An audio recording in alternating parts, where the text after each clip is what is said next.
mes travaux au départ ont porté sur la conjecture de Baum-Cohn. Donc il relie deux groupes abéliens dont l'un est lié à des objets géométriques et l'autre à l'analyse, c'est-à-dire la catégorie de la étoile réduite d'un groupe G comme SL2R, SL3Z, dont la étoile réduite est liée à la topologie, en quelque sorte, de l'espace des représentations tempérées de ce groupe. Cette conjecture qui relie donc topologie et analyse est toujours ouverte, mais j'en ai donc, grâce à ma thèse, aux idées de mon directeur de thèse, Jean-Benoît Bost, j'ai pu démontrer des cas nouveaux de cette conjecture en introduisant des algèbres de Banach, alors qu'avant les gens utilisaient toujours des étoiles algèbres. Donc j'ai étendu la catégorie de Kasparov aux algèbres de Banach, en essayant d'étendre les méthodes que j'ai utilisées dans ma thèse. Je suis arrivé à des obstructions pour les étendre à des cas plus généraux, mais de cette obstruction, j'ai réussi à tirer une propriété intéressante qui était un renforcement de la propriété de Kashdan.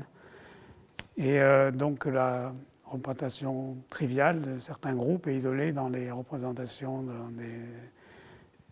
isométriques ou à petite croissance exponentielle, dans des espaces de Banach uniformément convexes, de type strictement supérieur à 1.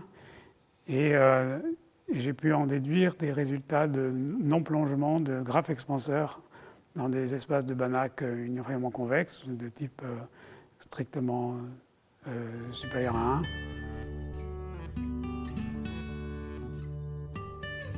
Depuis 10-15 ans, je m'intéresse à un sujet totalement différent, le programme de Langlands. Donc je dois insister sur le fait que j'ai pu changer de sujet aussi radicalement grâce au CNRS. Donc, je suis chercheur au CNRS et la CNRS donne énormément de possibilités pour mener des projets à très long terme. Comme par exemple apprendre un nouveau sujet et puis s'y consacrer à plein temps. Et alors que ça n'aurait pas du tout été possible avec des systèmes de financement sur projet ou des postes temporaires. Donc le programme de Langlands, dont je vais parler maintenant, concerne une relation entre des formes automorphes et représentations galoisiennes. Donc il s'agit en fait d'une décomposition indexée par qu'on appelle justement paramètres de Langlands, donc des représentations, des classes de conjugaison de représentations galoisiennes. Et cette décomposition, ces conjectures de décomposition s'accompagnent de conjectures aussi de multiplicité, bien sûr, dues à Arthur. Alors, s'il s'agit d'un ensemble énorme de conjectures, parce qu'elles concernent aussi donc à la fois les corps de nombres, qui sont les extensions de Q, le corps des nombres rationnels, et les corps de fonctions, qui sont des extensions finies de, disons, Z, par exemple, Z sur PZ parenthèse T. Donc, le Z sur PZ parenthèse T, c'est le corps des fonctions sur la courbe P1, sur le corps fini Z sur PZ. Et donc on peut considérer son groupe de Galois, le groupe des automorphismes de sa structure algébrique. Et on peut aussi considérer donc les formes automorphes correspondant à ce groupe. Alors que tout à l'heure j'ai parlé des fonctions sur SL de R, sur SL de Z, donc ça c'était les formes automorphes pour Q, mais on peut faire des choses analogues sur les corps de fonctions, je ne vais pas donner la définition ici.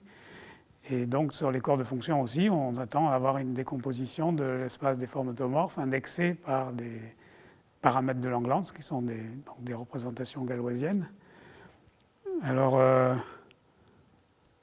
donc de nombreux cas ont été traités à la fois dans les cas des corps de nombres et des corps de fonctions. Dans le cas des corps de fonctions, je vais commencer par les corps de nombres. Dans le cas des corps de nombres, la méthode principale pour étudier, c'est la correspondance de Langlands et l'étude d'objets, les variétés de Shimura, dont la cohomologie est en quelque sorte un objet intermédiaire entre les formes automorphes et les représentations galoisiennes, c'est-à-dire qu'elle est une action de Galois et en même temps elle ressemble beaucoup aux formes automorphes. Elle met aussi le même genre d'action de ce qu'on appelle les algèbres de Hecke. Ces variétés de Shimura ont des analogues sur les corps de fonction et introduits par Drinfeld, qu'il a appelé les Stuka. Donc, un mot russe qui veut dire chose, parce qu'au départ, il n'y avait pas de. Puis maintenant, on l'a gardé, on aime bien ce mot, en français. Et donc, les espaces de cohomologie des espaces de Stuka a permis à Drinfeld pour GL2 et à mon frère Laurent pour GLN de montrer la correspondance de Langlands la correspondance de Langlands sur les corps de fonction. Donc récemment, j'ai utilisé ces espaces de Stuka pour obtenir non pas la correspondance, mais donc un énoncé un peu plus faible, qui est simplement donc cette décomposition dont je parlais avant, mais sans formule de multiplicité. Donc j'ai obtenu la décomposition pour tous les groupes sur les corps de fonction, mais donc sans formule de multiplicité, malheureusement. Les conjectures de Langlands forment un énorme ensemble de conjectures, surtout si on ajoute les conjectures sur les valeurs spéciales des fonctions L et bien sûr l'hypothèse de Riemann, etc. C'est un énorme ensemble de conjectures qui se tiennent les unes les autres, qui sont démontrées dans pas mal de cas particuliers, et puis aussi qui sont soutenues par l'analogie entre corps de nombre et corps de fonction, qui est très, très importante pour les mathématiciens. Donc en fait, un énorme ensemble de conjectures qui a de quoi occuper les mathématiciens pour des siècles et qui en même temps sont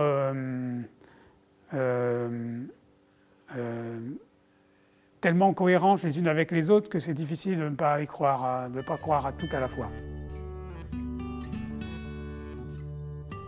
L'apport de Grothendieck aux mathématiques est absolument considérable et non seulement directement par ses élèves, mais aussi par l'école soviétique, indirectement par l'école soviétique, l'école russe dont j'ai utilisé beaucoup les travaux. Et donc là, par exemple, dans mon dernier article sur Langlands pour les corps de fonction, là, quasiment tout est fait suite aux travaux de Grothendieck. Catégorie tanakienne, la vision des motifs, la cohomologie étale.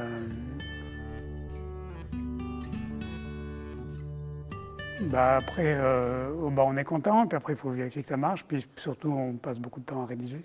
Parfois on a des idées comme ça, qui viennent d'un coup, ou alors c'est très laborieux, mais par contre pour rédiger, là c'est toujours laborieux. Voilà.